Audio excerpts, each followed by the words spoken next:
Welcome back, everybody, for another deep dive. This time we're going to be cracking open the Gospel of Mark, specifically chapter 4. Nice. Get ready for some seriously captivating parables, hidden meanings, and just a touch of dramatic weather. Yes. Mark chapter 4. Yeah. It's a gold mine It really is. of teachings, just packed with vivid imagery and thought-provoking symbolism. We're going to unpack some of the most famous parables in here, like the sower, explore the hidden meanings, Right. and even try to connect them to our own lives, make it relevant. You know, when I think about these parables, what's so incredible is how relevant they still are today, even thousands of years later. Right. They're messages about faith and understanding and the human condition. Right. They just resonate so deeply. Okay, so let's jump into it. Yep. Let's start with one of the most well-known parables. Okay. The parable of the sower. Right. It's so vivid, like you're right there with the sower scattering seed on the path, rocky ground thorns and good soil. Why these images? What do you think Jesus was trying to convey here? Well, parables were a common teaching tool in those days. Okay. They were a way to engage people's minds and hearts, spark debate and deeper reflection. Okay. So they weren't just stories. They were cultural events. Like a good TED Talk. Exactly. They were designed to make you think, challenge your assumptions, Okay. and connect with the message on a personal level. So it's not just about literally sowing seeds, right? It's about the different ways we receive and respond to teachings, to truth, even to life's challenges. Precisely. Yeah. And the varying yields, from absolutely nothing to an incredible hundredfold. Right. They really highlight the impact of where that metaphorical seed lands. Yeah, and then Jesus throws in this challenge. He says, whoever has ears to hear had better listen. Oh, yeah. What's that about? It seems like he's saying, hearing is about more than just, our ears. Absolutely. It's about being truly present, Okay. receptive, and engaged. It's about going beyond just the surface level Yeah. and grappling with that deeper meaning. So are these parables like a secret code then?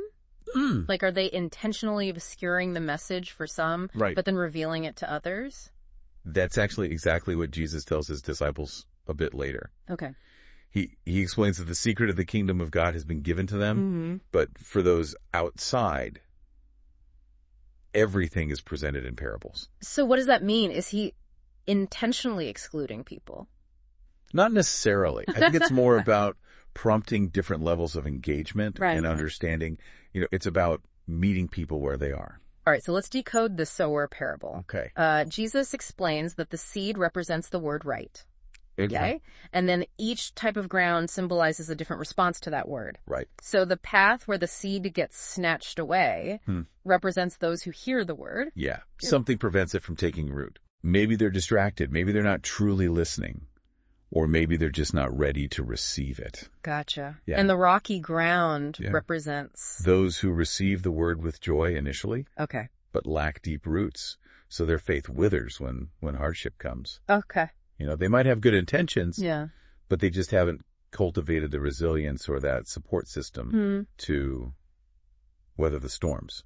I feel like I can relate to that a little bit, with the rocky soil. Yeah. How often do I get excited about a new spiritual practice or idea, and then, as soon as things get a little tough, I just abandon it? It's a common experience. Yeah. Life throws curveballs. Yeah. And sometimes our faith just isn't strong enough to withstand the impact. Right. But that's where the importance of nurturing those roots comes in.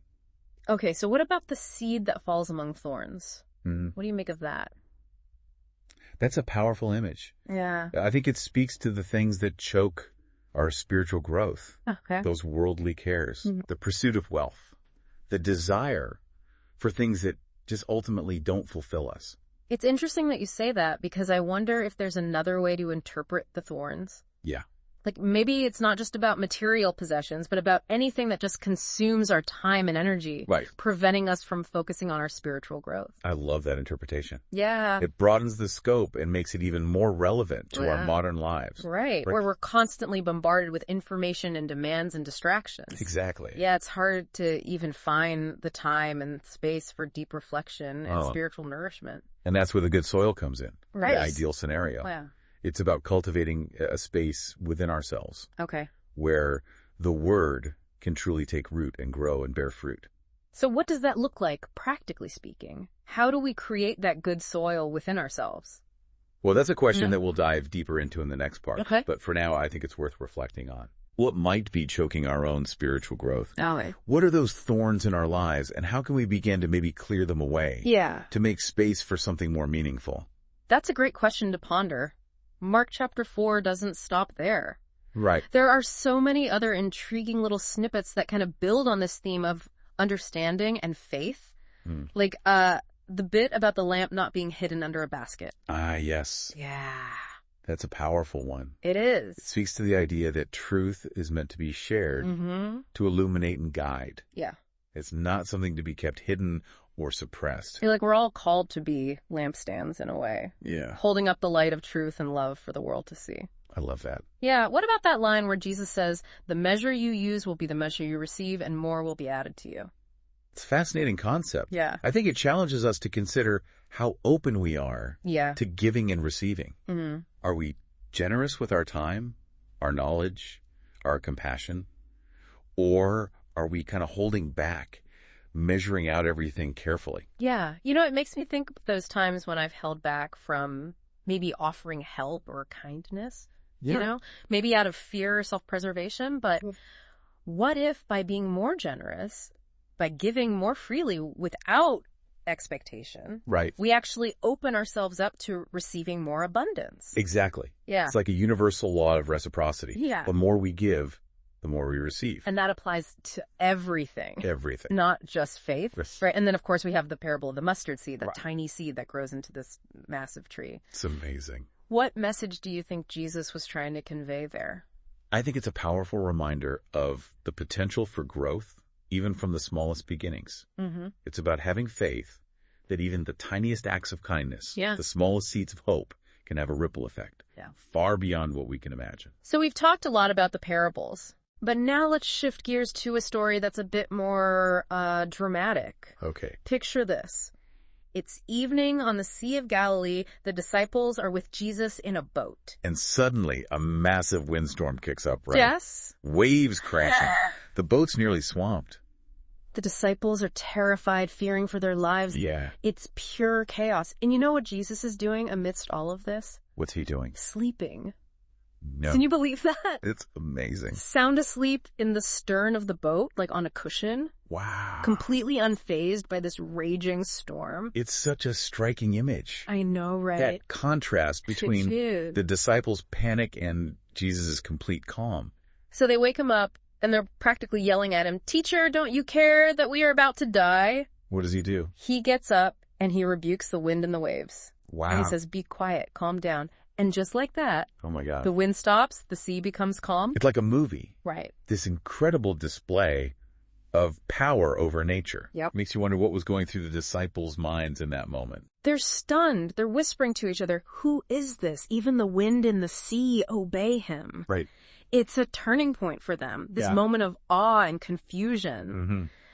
But then Jesus turns to them with a question, and he's like, "Why are you cowardly? Do you still not have faith?" That's the question, isn't it? Yeah. Why, after witnessing all that they had, Right. were they still so afraid? It's very human. It is. What do you think this story is trying to tell us Yeah. about faith Right, and our it's- own struggles? That's an excellent question, and one that we'll explore further in the next part of our deep dive. Okay. But for now, Yeah. I'm curious what stands out to you about this story. What resonates with you the most? You know, for me, it's the contrast between the chaos of the storm and the stillness of Jesus's presence. Yeah. It's a reminder that even in the midst of our own personal storms, Right. there's a deeper peace available if we can just learn to trust Absolutely. and surrender. Beautiful. It's a very powerful message of hope and reassurance. Mm-hmm. And I think it sets the stage perfectly for our continued exploration of Mark chapter 4. Absolutely. We've covered a lot of ground in this part, We have. from the symbolism of the sower to the disciples battling the storm. Yeah. But there's still so much more to unpack, Yeah. to connect, and to reflect on. Yeah. Stay tuned, everybody. Yes. In the next part, we're going to delve deeper into the idea of cultivating that good soil in our own lives, Sounds good. drawing wisdom from the parables and the disciples' experiences. I'm looking forward to it. Me too. Let's do it. Welcome back.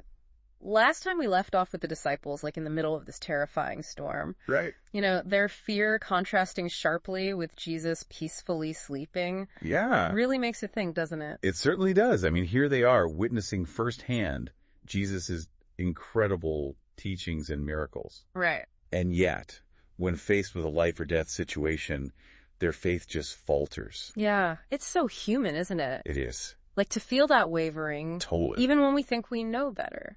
It's a reminder that faith isn't a static state. Right. It's a journey, Yeah. a process of growth, and sometimes, even regression. Yeah. It's about learning to trust even when we doubt, even when we're afraid. And speaking of journeys, Yeah. we were just about to dive into this idea of like cultivating good soil in our own lives. Right. As described in the parable of the sower. Yes, the different types of soil, the path, the rocky ground, the thorns, Right. and finally the good soil. They're all metaphors for the various ways we receive and respond Yeah. to those seeds of truth and understanding.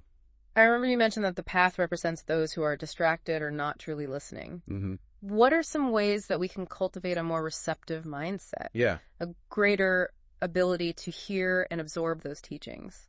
It's about creating space for silence and reflection in our lives. We live in a world that's constantly vying for our attention. Right. Social media news cycles, work demands. It's true. It never ends. It's a never-ending barrage of information. I feel that sometimes I feel like I'm just skimming the surface of everything, Right. never really taking the time to go deeper, Yeah.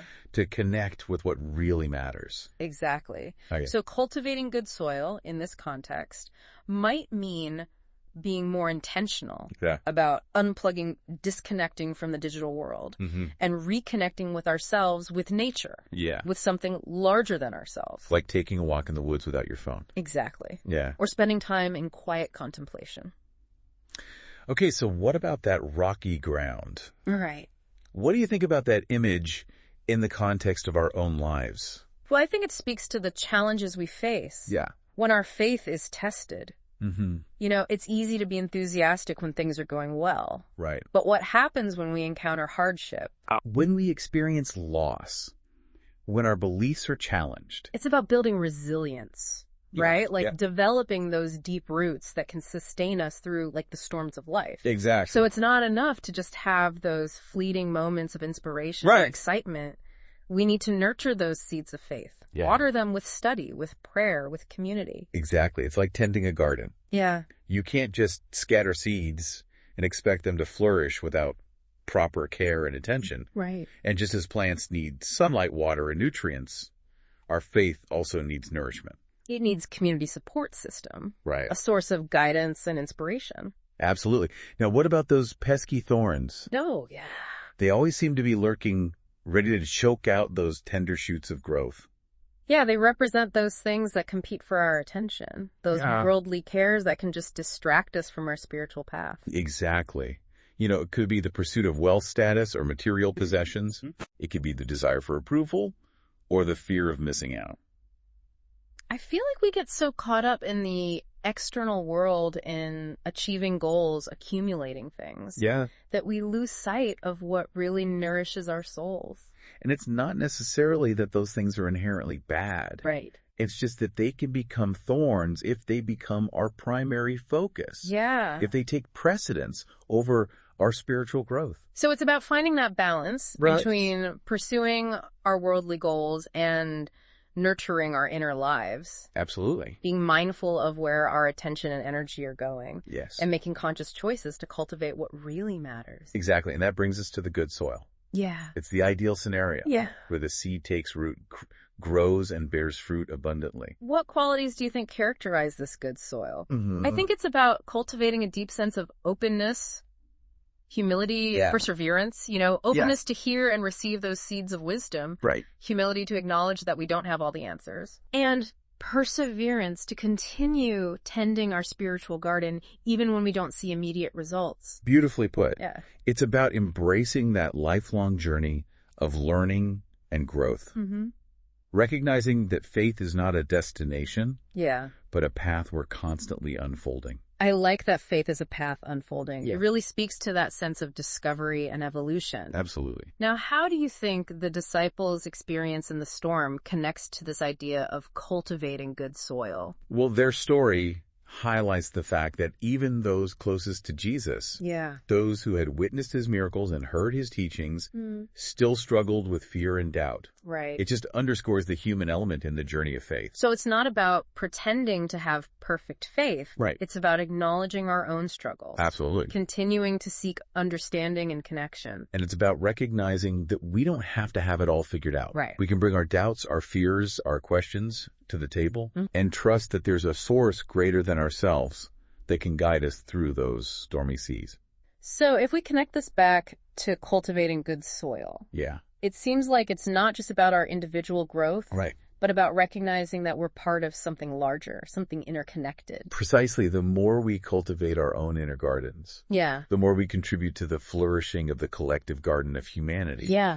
Our individual growth ripples outward, impacting our relationships, our communities, and the world around us. That's a beautiful image to hold on to. Yeah. Now, you mentioned earlier that the lamp under the basket is a powerful image. Yes. What does that tell us about putting our faith into action? That's a great question. Yeah. And one that I think will lead us into even deeper reflections Okay. on the nature of faith and its outward expression. Stay tuned, everybody. As we continue our exploration of Mark chapter 4 and delve into the idea of letting our light shine, welcome back to our deep dive into Mark chapter 4. We were talking about those pesky thorns that can hinder our spiritual growth and how cultivating good soil is this ongoing process. Right. But there's this other image from this chapter that I find really compelling, the lamp under a basket. Oh, yes. It's a vivid metaphor, isn't it? Yeah. No one lights a lamp and then puts it under a basket or under a bed, but on a lampstand so that those who come in can see the light. Right. It feels like such a direct call to action. Yeah. A reminder that our faith is not meant to be hidden away. Right. It's about letting that inner light shine outward. Absolutely. It's about recognizing that our spiritual growth, our understanding, our compassion, Yeah. those aren't just for us. They're meant to be shared to illuminate the world around us. So it's not enough to just cultivate good soil within ourselves. We have to let those fruits of that growth, Right. the kindness, the generosity, the wisdom ripple outward, touch the lives of others. Precisely. It's about letting our faith guide our actions, inform our choices, and inspire us to be a source of light and hope for others. You know, it makes me think of that quote from Gandhi, Oh, yeah. "Be the change you wish to see in the world." I love that quote. It's like we're all called to be lampstands in a way, holding up the light of truth, kindness, and love for the world to see. I love that. And it reminds me of another point from Mark chapter 4 Okay. that we touched on earlier. The measure you use will be the measure you receive, and more will be added to you. Ah, yes. It's such a powerful concept, and it seems to apply not only to material things, Right. but also to those intangible qualities like love, Yeah. compassion, generosity. I was just thinking that. Like when we hoard our love, our support, our forgiveness, it's Yeah. like we're dimming our own light and limiting what we'll receive in return. It's true. But when we're open-hearted and generous, when we extend grace and compassion to others, we create this flow of abundance that nourishes not only ourselves, but those around us. Yeah, like we become part of this luminous network, each of us shining our light and reflecting the light of others. Absolutely. So as we wrap up our deep dive into Mark chapter 4, Yeah. what's one key takeaway you hope our listeners will carry with them? For me, it's the reminder that faith is a journey, a process of continuous growth and understanding. It's about cultivating that good soil within ourselves, Yeah. being mindful of the thoughts we nurture, the actions we take, and recognizing that our inner transformation has the power to ripple outward, illuminating the world around us. Yeah, I couldn't agree more. It's about seeking truth, embracing growth, and letting our faith guide us as we navigate this complex life. And I think as we've explored in this deep dive, it's a journey we don't have to take alone. Absolutely not. We have each other, we have the wisdom of these ancient teachings, Yeah. and we have a force greater than ourselves that's always there to guide and support us. Beautifully said. It's been such a pleasure exploring these rich and timeless teachings with you. Likewise, thank you so much. It's been a joy sharing this deep dive with you and with our listeners. Absolutely. Until next time, keep seeking, keep growing, and keep letting your light shine. Yes, I love it.